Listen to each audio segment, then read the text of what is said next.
My name is Rohit Raina, sir.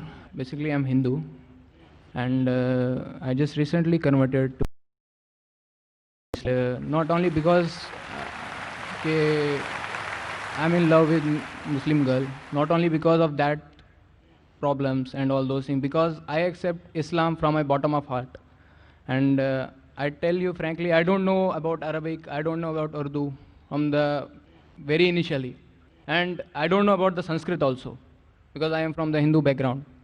Now I want to learn about Islam not only because I am going to be married a Muslim girl.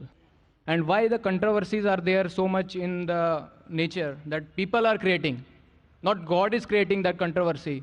And not God is not giving the message to people that do all those. If a non-Muslim marry a Hindu Muslim girl, and if a non-Muslim Hindu marry a Muslim girl. So why the controversies are there? And if I accept Islam, then there is no problem in their family also. So why there must be a lot of controversies? So please explain me. That's the question that Alhamdulillah accepted Islam recently, and you're in love with a Muslim girl, but that was not the main reason he accepted Islam at the bottom of the heart. He says he doesn't understand Arabic, he doesn't know Sanskrit. Whether it's not compulsory that you should know Arabic to go to Jannah. It's not compulsory. But at present I am translating English Arabic. Whether, as I said, it's not compulsory for a person to know Arabic as a language to go to Jannah. I said if you know Arabic, you can understand the Quran the best. If you don't know Arabic, read the Quran in the language you understand the best. If you know English, read the English translation of the Quran. If you know Hindi, read the Hindi translation of the Quran. What you'll have to do is minimum what is required for your Salah. Salah is one of the important pillars of Islam.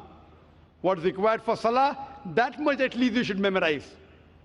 Because when you worship Allah subhanahu wa ta'ala in your Salah, you have to say in the original word. If you translate, the translation may be wrong. So besides this, knowing is not compulsory, but read the translation of the Quran in the language you understand the best. As far as the main question is concerned, that why this controversy, you have accepted Islam, so what's the controversy? As far as the Muslims are concerned, there's no controversy. No, I am not telling about the Muslim controversy. I am telling about the Hindu controversy. Why? Why I'm saying? Because the Quran says in Surah Baqarah, chapter number 2, verse number 221, it says that do not marry an idol worshipper until he believes. A believing man, even if he's a bondsman, even if he's a slave, he's far better than an idol worshipper, even if he allows you. And the same is vice versa for the girl and for the boy.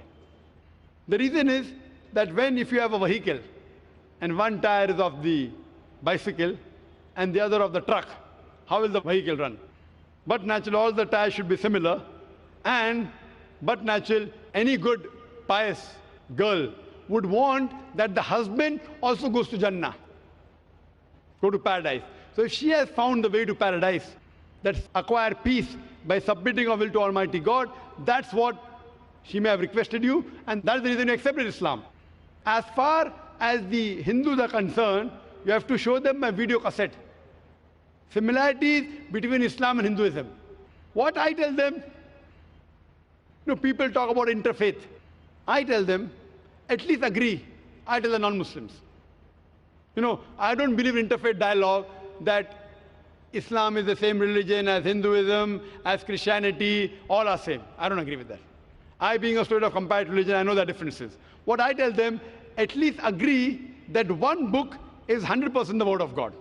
The Christian will say, I don't mind agreeing that Bible is 100% the word of God. The Hindu will say, I don't mind believing Veda to be the word of God. The Muslim will say, I don't mind agreeing that Quran is the word of God. So I tell them that whatever is common in all these scriptures, let us agree to follow 100%. What is different, what is contradictory, we can discuss tomorrow. At least what is common, let us agree to follow 100%. And when we read these scriptures, all these scriptures say that there is only one God. All the scriptures say Almighty God has got no images. He has got no idol. He has got no statue. So let us, all of us, agree to believe and worship one God who has got no image, who has got no idol. All these scriptures, whether the Vedas, whether the Bible, whether the Quran, they say that the last and final messenger is Prophet Muhammad, peace be upon him. Even if you read the Bible, Jesus Christ, peace be upon him, said, it's mentioned in the Gospel of John, chapter number 16, verse number 12 to 14. Jesus Christ, peace be upon him, said, I have many things to say unto ye, but ye cannot bear them now. For he, when the Spirit of truth shall come, he shall guide you unto all truth. He shall not speak of himself. All that here shall he speak.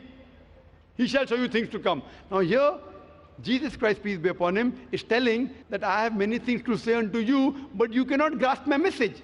He, when the Spirit of truth shall come, he shall guide you unto all truth. Talking about Prophet Muhammad, peace be upon him.